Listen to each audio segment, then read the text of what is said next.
comprendre le métier de thérapeute, de l'âme que je suis aujourd'hui, énergéticienne, j'ai besoin d'exprimer, le parcours, qui m'a été donné de vivre, bah, voilà, depuis toujours parce que je crois qu'il est, nécessaire, dans cette approche aujourd'hui, que je transmets, que je partage et qui se met en œuvre au travers, de ma thérapie. Donc du coup, qui je suis? Je me catégoriserais d'abord dans 2 mondes, plutôt le monde conventionnel et un monde hors convention. Parce que pourquoi j'ai envie de l'aborder comme ça? Parce qu'aujourd'hui, ces 2 mondes, ont été réunis en moi, mais pendant longtemps, ils ont été en dualité et dans ce parcours, je ne savais pas quoi faire, de ces 2 mondes. Donc le premier, le monde de la convention, c'est celui, qui m'a amenée, voilà, à être, par exemple, éducatrice de rue pendant 18 ans. Pendant 18 ans, j'ai œuvré dans les quartiers auprès, de personnes que j'ai accompagnées, de personnes en souffrance, des familles, des enfants, des jeunes.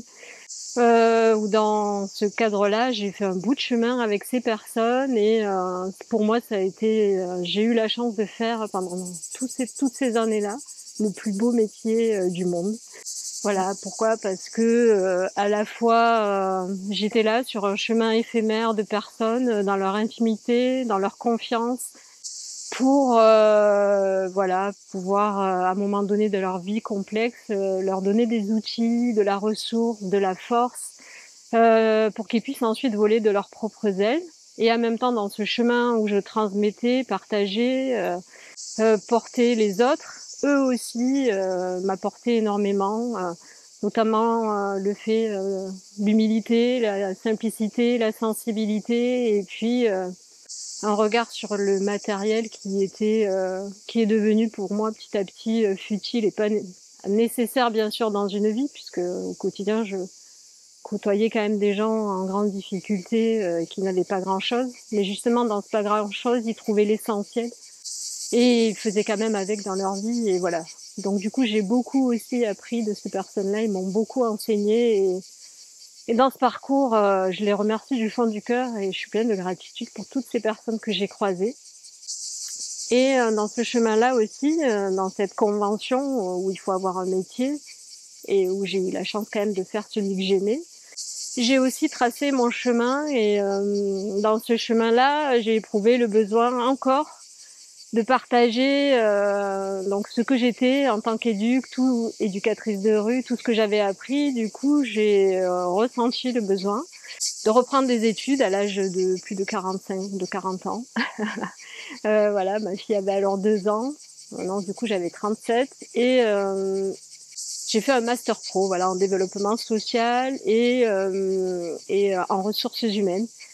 Et grâce à ça, j'ai pu mettre ma passion à la fois de l'écriture au service, de tout ce que j'avais pu voir, d'injuste au travers de ce parcours, au travers de ce que je cautionnais pas, au travers des politiques publiques qui pouvaient être maltraitantes, qui pouvaient être violentes à l'égard des personnes qui parfois n'ont rien, à l'égard des enfants, comment on pouvait utiliser ce système-là. Et du coup, j'ai pu aussi, grâce à ce master-là, m'inscrire en tant que formatrice en sciences sociales. Donc du coup, j'œuvre encore dans ce sens-là depuis. Donc j'ai commencé en 2014 et aujourd'hui encore, je donne des cours à des étudiants, à des moniteurs éducateurs, à des assistants sociaux, à des éducateurs. Et c'est toujours un plaisir de transmettre ma pratique et de la transmettre. Pourquoi toujours avec cette envie de partager le monde du sensible, le monde de l'humilité, de la réciprocité.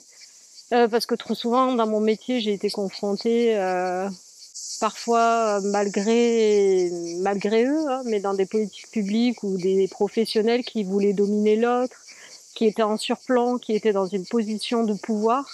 Et voilà, moi ça me tient à cœur de ramener les choses dans la sensibilité, l'humilité, l'hypersensibilité et dans la réciprocité surtout, et donc dans le respect de l'autre. Donc c'est pourquoi je maintiens ce métier aujourd'hui-là, parce que j'ai envie de transmettre cette posture-là à des professionnels qui vont être confrontés tous les jours aux autres et voilà, et que on fait pas ça dans une position de surplomb, mais bel et bien voilà, dans le respect de l'autre et la marge de manœuvre qu'on lui laisse aussi dans sa vie, quoi, et dans toutes les compétences et les ressources qu'il porte.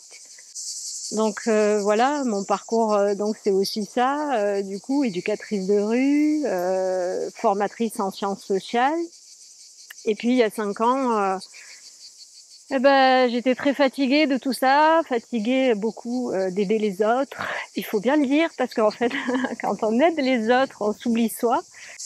Et donc du coup, tout mon corps s'est mis à parler, tout mon corps s'est mis à me dire là, stop, il faut que t'arrêtes.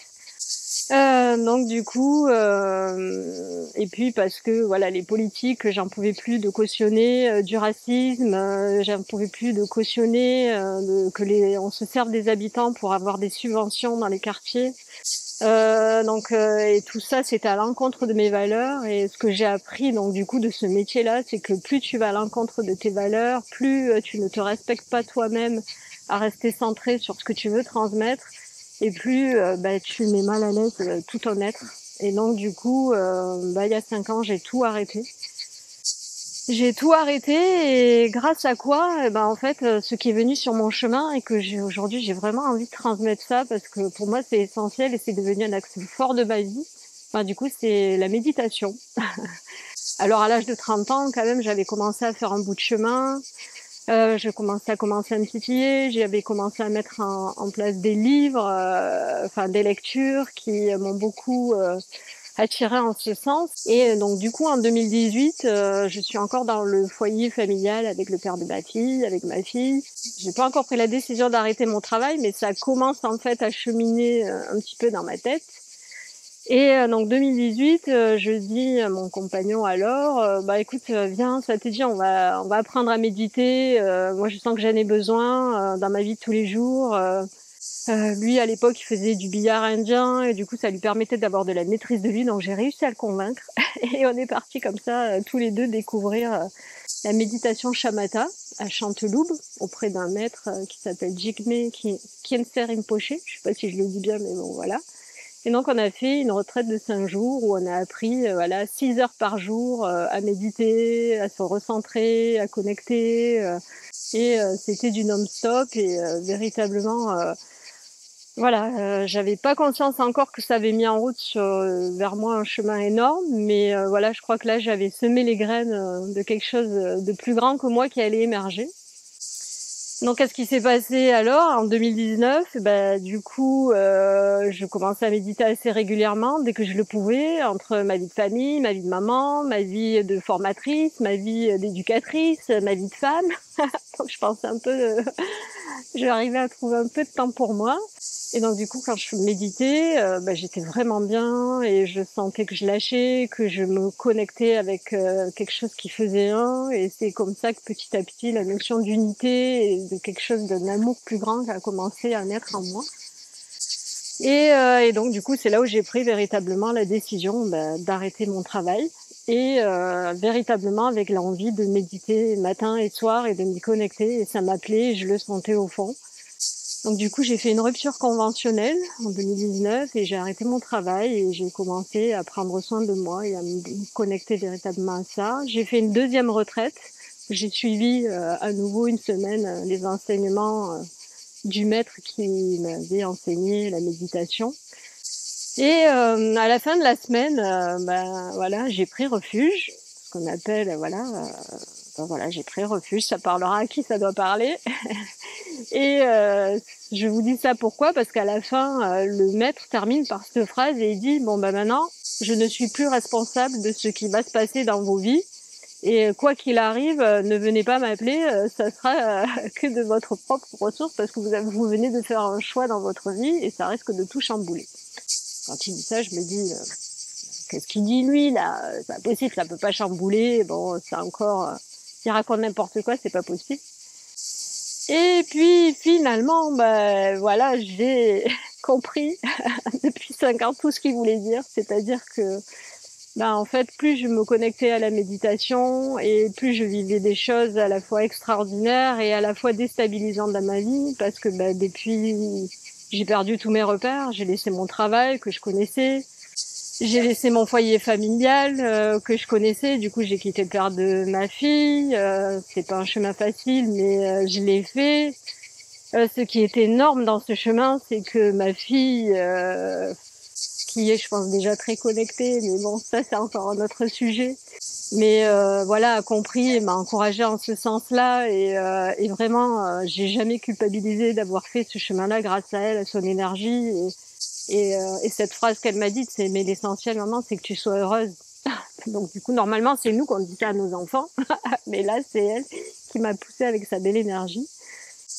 Et voilà, donc du coup, j'ai perdu un petit peu tous mes repères et j'ai tout lâché. Et plus je méditais, plus il se passait des choses dans ma vie, et notamment le retour à ce qu'on appelle à son âme, en fait. Donc c'est véritablement ça, c'est-à-dire que j'ai commencé à l'entendre, à me connecter à elle et à recevoir, en fait, déjà énormément d'amour. Alors là, quand je dis ça, ça peut être bateau, mais c'est quelque chose de plus grand que soi. C'est pas un amour conditionné, comme j'ai pu vivre à travers l'amour profond qu'on s'est porté avec le père de ma fille. C'est pas l'amour non plus, quand même, d'une mère à son enfant. Celui que je vis avec ma chérie, l'amour que j'aime plus profondément, c'est véritablement une source qui vient d'ailleurs et qu'on reçoit en plein cœur et qui ouvre un espace tellement plus grand que des fois on trouve son corps tellement petit. Et souvent, enfin dernièrement, j'entendais un reportage d'une dame qui s'appelle Nicole Dron, qu'on retrouve sur YouTube et qui fait son témoignage de son expérience de mort de mort imminente. Et dans chaque mot qu'elle disait, dans chaque expérience, dans tout ce que ça lui avait amené, je retrouvais véritablement toutes les étapes de ce chemin-là, mais qui moi m'est venu pas par la mort imminente, mais par la méditation. Et effectivement, à un moment donné, quand l'intervieweur lui dit « mais est-ce que vous avez pu retrouver ça à un moment donné dans votre vie, de cette reconnexion si profonde ?» Elle dit « oui, les seules fois où ça m'est à nouveau arrivé, c'est quand j'ai médité. » Et là, je me suis dit « ah, voilà, ce que je vis, c'est vraiment ça, donc la méditation peut aussi amener ça. » En me reconnectant à mon âme, je crois que je suis descendue au plus profond de mon être, et le plus profond de mon être, il m'a conduit à nouveau développer mes dons. Je dis à nouveau parce que ça quand même, même dans mon chemin conventionnel, j'ai toujours su au fond de moi que j'avais quelque chose pour soigner, guérir, voilà, avec mes mains, avec l'énergie. Pourquoi j'avais cette sensation-là? Pour plusieurs choses. Donc déjà mon rapport à la nature, je pouvais passer des heures petites, j'avais 8 ans, à contempler la nature et à ressentir, et je savais pas ce qui se passait en moi, mais je me rechargeais à chaque fois que je faisais ça. Et quand je voyais que j'étais un petit peu seule à le faire, je me disais mais c'est bizarre quand même. Donc mais voilà, je comprends des années après à quoi j'étais connectée aujourd'hui. Donc la nature, mais aussi parce que j'ai toujours été entourée d'animaux, et les animaux ont constitué dans mon chemin et dans ce parcours voilà, comme des enseignants qui étaient autour de moi et qui m'ont montré le chemin. Petite, j'étais nerveuse, une enfant hyperactive, qui partait dans tous les sens, j'arrivais pas à dormir, et voilà, le chat a constitué pour moi véritablement une guérison, un calmant, un confident, et m'a aidé dans ce chemin à grandir. Puis j'ai toujours soigné les animaux, je les récupérais avec cette sensation idiote à l'époque que je ressentais comme ça, mais qui me parlait et que je recevais ce que je devais faire. Et du coup, je les amenais à 14 ans sur ma moto, dans le sac à dos, chez le vétérinaire. Et voilà, c'était des grands moments, donc déjà connecté à tout ça. Donc dans ce monde de la convention, il y a toujours quand même eu ce lien, ce pont avec cette sensation énergétique qu'on était reliés à toute cette nature profonde. Une nature qui était là en fond et qui me connectait, je pense, déjà à mes dons, puisque c'était bien ça le sujet. Et aussi voilà, un rêve que je faisais régulièrement, mais vraiment, et que j'ai fait pendant longtemps, où j'avais cette possibilité, juste à travers ma pensée, de déplacer des objets, et je faisais ce rêve mais tout le temps. Et j'avais déjà, pareil, je devais avoir 5 ans quand je commençais à le faire, et j'ai grandi avec véritablement cette sensation voilà, de pouvoir faire quelque chose de cette énergie qui était en moi. Et donc quand je m'ouvre à tout ça au travers de la méditation, bah forcément, ces dons vont apparaître. Alors non, je ne déplace pas des objets, pas encore en tout cas, mais c'est ce qui va venir en fait être la trame de mes soins aujourd'hui. Alors, et ce qui est chouette, et c'est là où le monde de la convention, donc que j'ai appelé, et le monde de l'intangible, de leur convention va se relier ensemble, c'est que et que j'ai voulu vraiment véritablement vous poser qui j'étais aussi. Alors c'est pas par prétention que j'ai voulu vous parler de mon métier d'éducatrice, c'est pas par prétention que j'ai voulu parler de mon master, de mon métier de formatrice, c'est que véritablement ils apportent à moi une compétence également qui se relie aujourd'hui dans mes soins énergétiques. Pourquoi?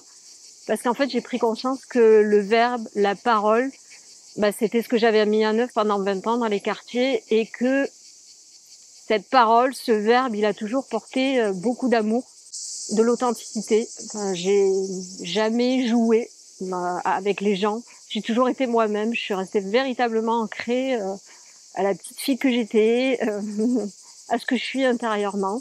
Et voilà, j'ai jamais été dans la fausseté. Et donc du coup, le pouvoir du verbe aujourd'hui, il a vraiment. Je pense que voilà, ça se connecte de cœur à cœur. Et quand on est en soins, ça commence d'abord par ce temps-là, en fait, de reliance à l'autre, par le biais de la parole, de l'écoute, de l'échange, du verbe, de la bienveillance, de l'amour vraiment. Et quand l'amour pour moi, il est guérisseur, et c'est vraiment la base de mon travail. Et voilà, je le dis pas pour faire bien, je le dis pas pour être dans un mouvement qu'on pourrait appeler New Age, machin. Enfin moi, tout ça là, je sais même pas ce que ça veut dire.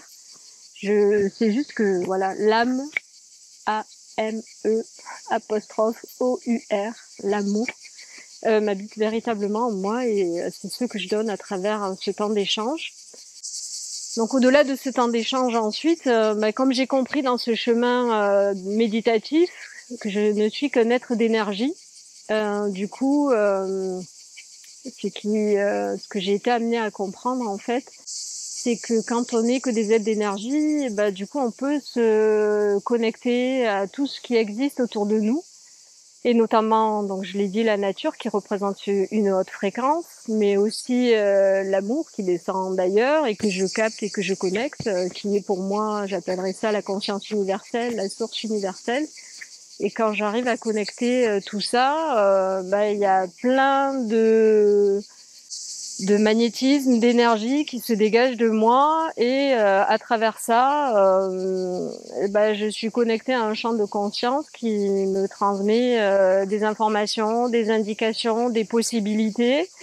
Et, euh, et en fait, je crois que les personnes, quand elles viennent me rencontrer, elles sont pas là par hasard, et elles savent qu'elles peuvent faire un bout de chemin avec moi, et qu'elles peuvent m'ouvrir leur âme, parce que aujourd'hui, j'ose le dire. Je crois que c'est la première fois que je vais le dire devant une caméra en plus, mais c'est pas grave, j'assume. Mais voilà, j'ai la capacité à me relier aux âmes des autres, mais pas pour y voir le négatif, mais je vois la lumière en chacune des personnes que je croise, et tout leur potentiel et toutes leurs ressources. Et du coup, voilà, quand je suis dans mes soins, l'idée c'est de ne pas imposer à l'autre son chemin, mais c'est pouvoir, à travers des outils, éclairer un petit peu de cet énorme potentiel que cette personne a, et qu'elle ne voit pas forcément à l'instant T où elle me rencontre. Ou alors elle le voit mais elle sait pas quoi en faire, ou alors elle le voit mais elle en a peur.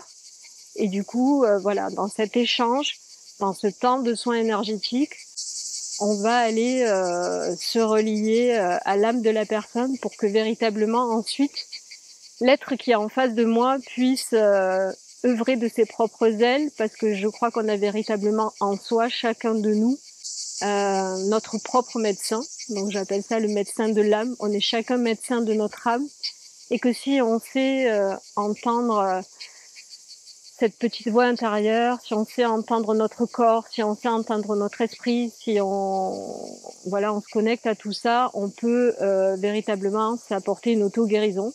Donc vous comprendrez bien que du coup, dans ce que je vous dis là, c'est que si à la rigueur vous venez me voir ou si les personnes ne viennent me voir que pour un soin, eh ben, l'idée c'est que derrière, après, ils ne reviennent pas me voir parce qu'ils sont devenus souverains dans leur santé et que comme moi, ils ont eu la chance du coup de se reconnecter à tout leur savoir intérieur qui va les guider vers leur propre santé et quoi faire. Et voilà, donc qu'est-ce que j'utilise du coup dans mes soins, dans cette thérapie de l'âme. Eh bien, donc outre l'espace du verbe, l'espace d'expression, l'espace de la parole, qui va véritablement vibrer au travers de l'échange, très important dans cet espace-là où la personne va donner son intention de soin. Donc son intention de soin, il va être souvent lié à son être, physique ici et maintenant, avec sa demande explicite. Mais on va aller plus loin et la première étape qu'on va franchir en allant plus loin et en descendant un petit peu au fond de l'être, c'est en se servant des cartes. Donc il va y avoir je vais m'appuyer sur des cartes pour aller chercher un petit peu la demande implicite qui peut parfois venir corroborer la demande explicite de la personne et l'intention de soin de la personne, soit venir l'approfondir, soit venir un peu plus la bousculer parce elle va venir lui ouvrir un champ auquel elle n'avait pas pensé. Mais dans tous les cas, quand on est sur le tirage de cartes, celui-ci vient compléter dans le monde de l'invisible, j'ai envie vraiment de le dire comme ça, ou dans le monde de l'intangible, dans le monde énergétique en fait. On va vraiment, grâce aux cartes, être dans cette profondeur-là. Et une fois que l'intention donc du coup de la personne et l'intention des cartes sera posée en soin, du coup j'invite la personne à venir sur la table. Et qu'est-ce qui se passe sur la table? C'est qu'on va venir travailler sur l'ensemble des chakras. Donc les chakras sont nos portes d'entrée énergétiques et comme je l'ai déjà mentionné tout à l'heure, quand on prend connaissance que nous sommes que des êtres d'énergie, nous avons un corps physique certes, mais qui est fait de ces portes d'entrée énergétiques que sont les chakras. Et parfois la vie, donc de tous les jours, ne serait-ce qu'avec l'anxiété, le stress, tous les parasitages qui viennent à nous, il y a des portes d'entrée énergétiques qui se bloquent. Ça peut être dû aussi au trauma passé, à des accidents qu'on a pu connaître dans son parcours. Et du coup, émotionnellement, énergétiquement, ça vient vraiment bloquer, obstruer ces portes d'entrée. Et donc mon travail, ça va être avec vous, avec les personnes, d'aller à la fois qu'est-ce qui peut se passer, nettoyer les portes d'entrée obstruées, de réinformer aussi, parce que dans le corps physique, il y a plein d'informations qui sont cristallisées, là où il y a eu des chocs, là où il y a eu des traumas, là où il y a eu des informations qui ont été violentes. Et donc du coup, par le biais de la Q-pressing, on va aller libérer ces tensions-là et on va aller ensuite réinformer aussi, soit à l'aide du pendule, soit à l'aide de la cymatique. Alors la cymatique, c'est quoi? C'est que du coup, je vais me connecter à votre corps, au corps de la personne, et sur les portes d'entrée énergétiques bloquées ou sur les points qui ont été cristallisés par des informations perturbantes, qui empêchent la personne de trouver son plein potentiel. Du coup, je vais émettre une vibration avec ma voix et ce qui va venir en fait recharger, réinformer les cellules par le biais de la vibration. Parce qu'en fait, une cellule, c'est quoi? Une cellule, ok, c'est le corps physique qui nous constitue, c'est la matière, ce que vous voyez en priorité. Mais derrière chaque cellule, il y a quoi? Neutrons, protons, électrons. Alors, je suis pas physicienne, j'irai pas plus loin, je veux pas dire de bêtises, mais en tout cas, ça, c'est un ensemble de choses qui vont tourner entre elles et il y a plus d'espace vide au final que de matière et tout cet espace vide autour de ces neutrons, protons, de ces particules, c'est en plus grand nombre donc on comprend mieux pourquoi nous sommes des êtres énergétiques quand on a ce prisme-là et ce regard-là au travers de l'infiniment petit. Donc du coup, si on admet que nous sommes des êtres d'énergie et que du coup nous sommes faits de vibrations, si on admet que j'ai cette possibilité-là et qu'on l'a tous, mais moi j'ai pu par le biais de la méditation me reconnecter à ça et donc du coup, si si on admet ça, j'ai la possibilité de me connecter à des champs énergétiques qui m'entourent et qui me donnent la vibration juste pour venir réinformer votre corps, libérer de la tension et revenir le faire venir libérer en fait la tension qui vous est par le biais du son. En fait, j'aime bien. Avant moi, il y a plein d'autres gens qui en ont parlé, et notamment un physicien qui l'a prouvé. Et aujourd'hui, beaucoup de sciences vont en ce sens-là. Donc c'est Masaru Emoto, si je me trompe pas, mais il faudra vérifier. Mais voilà, qui lors d'une expérience a montré cet espace de champ énergétique qui peut se transformer du pouvoir du verbe sur l'énergie, en prenant un verre d'eau qu'il a mis sur une table, autour de lui des personnes. Ce groupe de personnes-là, on leur a demandé de ne dire que des mots de haine, des mots de violence, de parler à l'eau et d'informer l'eau qu'à travers ce verbe d'agressivité. Et ensuite, on a fait la même chose, un verre au milieu de l'eau et un autre groupe qui ne sont venus informer l'eau que d'amour, de paroles bienveillantes, etc. Donc ce physicien, voilà, cette idée qu'il a eue, c'est qu'il a congelé ces deux récipients d'eau. Et ensuite, qu'est-ce qu'il a fait? Il est allé, grâce au pouvoir du microscope, il est allé voir dans la matière ce que ça donnait. Et là, grande surprise, du coup, les récipients d'eau qui avaient été informés que de haine, de violence, d'agressivité, se cristallisaient en matière dissonante, en matière chaotique, et ne formaient que des figures vraiment désordonnées. En revanche, là où il y avait eu que des paroles d'amour, des paroles de bienveillance, l'eau avait été informée là où l'eau avait été informée ainsi. Et bien du coup, on en apparaissait de magnifiques formes géométriques harmonieuses, en cohérence, enfin voilà, qui donnaient à voir de la beauté et de belles vibrations. Donc voilà, je trouve que cette expérience vient un petit peu montrer le pouvoir du son et explique un petit peu la cinématique et du coup cette manière avec laquelle je travaille, où en fait le son juste que je transmets à la personne vient réinformer dans cet ordre chaotique à cause de la tension ou du trauma ou de l'accident qu'il a subi, du coup par le biais de la vibration extérieure que je viens canaliser. Du coup, on vient réinformer et mettre une cristallisation plus positive. Bon, enfin bref, je sais pas si je suis claire. C'est une partie de mon travail et si je peux partager avec vous peut-être des expériences qui ont été pour moi marquantes de mon travail.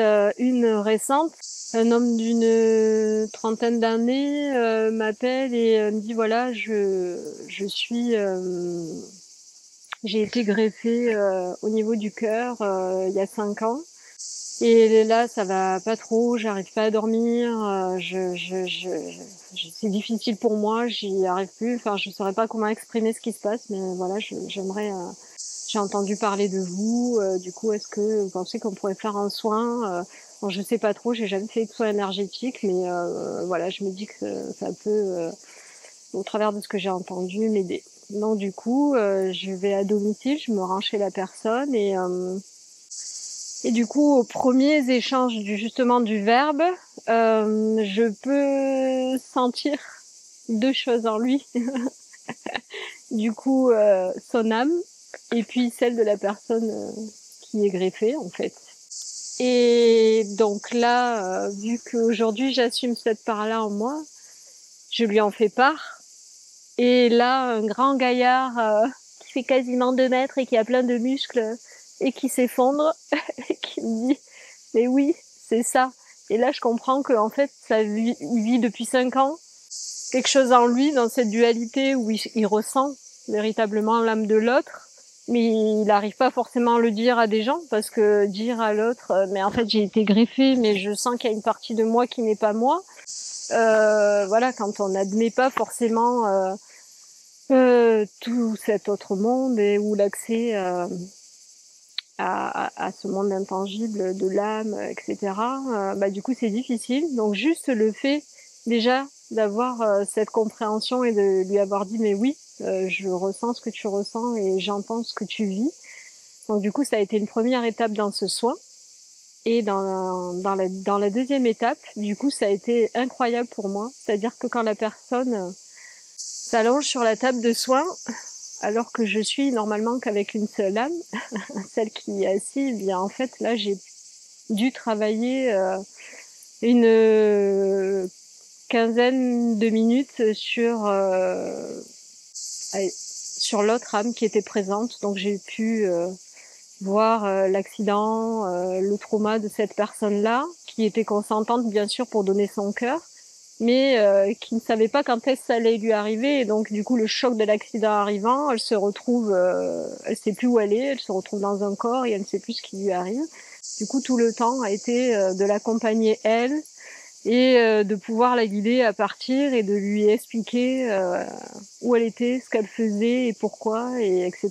Et donc du coup une fois que cette âme est partie et a pu comprendre, se libérer de sa peur de l'accident et comprendre qu'elle pouvait partir, j'ai ensuite pu du coup travailler sur la personne dans la matière qui m'avait appelée, sur ce grand gaillard de 2 mètres.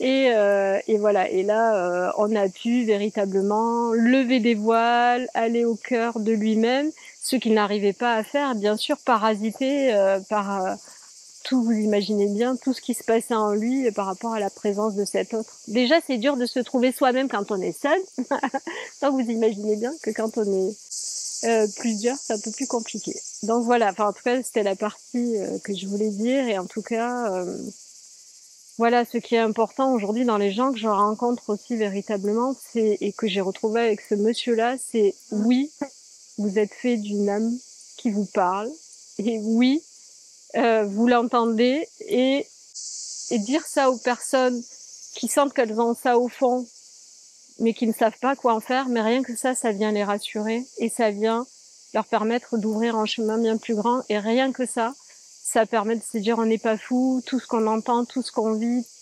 d'autres le vivent et j'en ai le témoin et du coup je suis accompagnée pour ça et c'est trop bien. Bon bref, et donc déjà permettre à l'autre de cheminer avec ça, c'est énorme.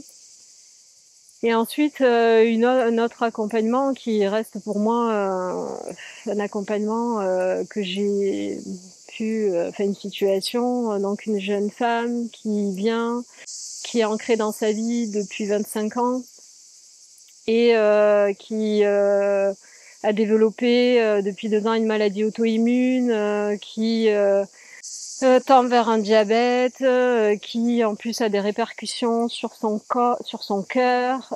Donc du coup, il faut qu'elle fasse attention à ce qu'elle mange. Elle a mis en place un régime. Son corps de femme, elle a à peine 35 ans, mais elle est aménorrhée. On lui dit que elle est déjà en préménopause, etc. Ok. Donc du coup, j'arrive avec tout ça. Elle m'informe de tout ça. Et on commence à mettre en place le soin énergétique et voilà, et au travers de ce soin, du coup je vais essayer de faire court, mais en fait ce qui s'est ouvert pour elle, c'est un chemin qui n'était plus aligné avec ses désirs, une vie de famille qui n'était plus alignée avec ce qu'elle voulait être, et surtout une vie de famille qui l'avait petit à petit fait en sorte qu'elle s'oublie, qu'elle se sacrifie, qu'elle ne pense plus qu'aux autres. Et elle en avait oublié sa propre vie de femme, sa propre vie d'être qui avait envie de créer, qui avait envie d'écrire des bouquins, qui avait envie de voyager, qui avait envie de s'amuser, etc., etc. Et du coup, voilà, le soin a libéré notamment des mémoires qu'elle ne pensait pas. Et ça, c'est important de le dire aussi aux gens, c'est-à-dire vous pouvez être empreint de choses qui ne vous appartiennent pas dans le transgénérationnel et qui appartient à votre mère, à votre père, et qui seront cristallisés en fait dans votre énergétique. Donc vous pensez que ça n'a pas d'impact sur vous, vous connaissez pourtant ce qui s'est passé. Là en l'occurrence c'était un avortement de la maman juste avant que cette personne naisse, et elle disait mais non, moi ça ne m'impacte pas sur ma vie réelle, je ne pense pas, c'est pas ça. Et au final, dans le corps énergétique, en fait, c'était véritablement cristallisé dans sa porte énergétique qui était le chakra sacré et qui est le lieu de la créativité, qui est le lieu de la sexualité, qui est le lieu de la reconnaissance de la femme, de la féminité, de la sexualité épanouie, etc., etc. Et voilà. Et donc dans cette libération qu'on a pu mettre en place, et je le dis, et tout en rigolant et en toute humilité, mais il s'est passé véritablement une ouverture. Et donc c'est une jeune femme qui dès le lendemain a mis en place des choses, c'est-à-dire elle s'est mise à courir alors qu'elle est allée faire un footing le lendemain. Une semaine avec toute sa famille, elle a entraîné son fils avec elle, elle a entraîné son amoureux avec elle. Mais une semaine après, elle a appelé un coach pour travailler sur son corps physique. 2 mois après, elle commençait à remettre en cause véritablement son couple, sa sexualité, son épanouissement de femme. Elle commençait en se reconnectant à son corps. En fait, elle s'est reconnectée à qui elle était aussi, parce qu'en fait, on ne peut pas faire ce chemin de l'être sans se reconnecter aussi à son corps. Les deux sont étroitement liés, c'est-à-dire que quand on commence à ouvrir là-haut tout le champ énergétique, ensuite ce qui va venir dans un deuxième temps, c'est véritablement de s'ancrer dans son corps, parce que le corps est le véhicule de l'âme, et que si à un moment donné on prend pas soin de ce dernier, si on le laisse tomber, si on ne le calcule plus, si on ne le met pas en mouvement, si on ne le nourrit pas de choses saines, du coup, ce qui va se passer, c'est que le corps physique va tomber malade, et c'est ce qui se passait véritablement chez elle, en fait. C'est-à-dire que, du coup, elle avait tellement tout fermé, et tout, même son corps, que du coup, elle est tombée malade avec des choses très profondes. Et quand elle a tout réouvert, donc voilà, donc du coup, la réouverture vers son espace féminin. Donc 4 mois après, elle suivait son chemin de femme et elle prenait un appart. Elle vivait une autre vie de famille. Pareil, elle avait peur par rapport à la place de l'enfant, mais aujourd'hui, 1 an et demi après que tout ça se soit passé, son fils a complètement accepté tout ce changement-là en elle, et donc les enfants ne sont pas un frein, c'est juste que nos propres peurs qui sont des freins. Donc et non, pour continuer, avec cette jeune femme, et ce qui nous amène du coup au corps physique, c'est que derrière, la maladie auto-immune a quasiment disparu. Ses règles sont revenues, parce que reconnectée à son corps de femme, à sa féminité, voilà, à des amours profonds qui nourrissent son âme et son cœur aujourd'hui. Donc voilà, là où ça s'était arrêté, et là où la médecine avait pronostiqué une préménopause, en fait, c'était juste son corps qui lui disait, mais en fait, t'es tellement pas branché sur ton féminin que, en fait, on va te le dire, parce que tu ne le ressens pas dans ton être, on va te le montrer par le biais du corps, quoi. Donc voilà, et aujourd'hui, donc, une jeune femme qui a retrouvé une très grande forme, et voilà, que j'avais envie de vous partager ces situations, parce qu'elles disent un petit bout de ce que moi je mets en œuvre, mais au-delà de ça, de tout ce qu'on est capable en tant qu'être de faire si on se reconnecte à son être le plus profond, et au respect de son corps physique, et si on commence à s'écouter, en fait.